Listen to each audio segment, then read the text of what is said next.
Dolo. 2 ucraini sono stati arrestati dalle Fiamme Gialle dopo essere stati sorpresi con 6 tonnellate di sigarette trasportate clandestinamente. Stando all'ipotesi degli investigatori, avrebbero dovuto raggiungere Napoli. Lì si troverebbe la centrale di smistamento, fulcro di un mercato nero. Ma sull'organizzazione che si nasconde dietro a questi viaggi le indagini sono ancora in corso.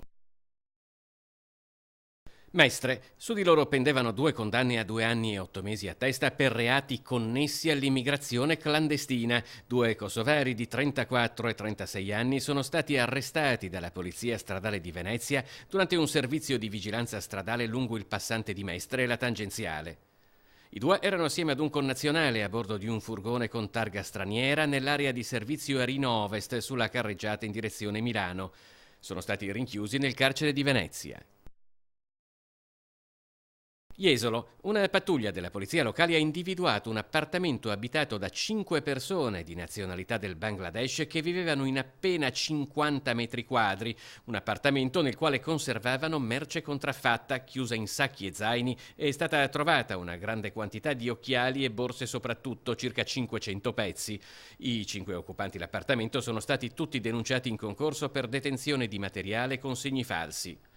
Tutto è stato sequestrato e messo a disposizione dell'autorità giudiziaria. Per i locali sovraffollati sono stati sanzionati con 450 euro sia il locatore che il locatario, oltre alla diffida a sgomberare entro 3 giorni l'appartamento dalle persone eccedenti.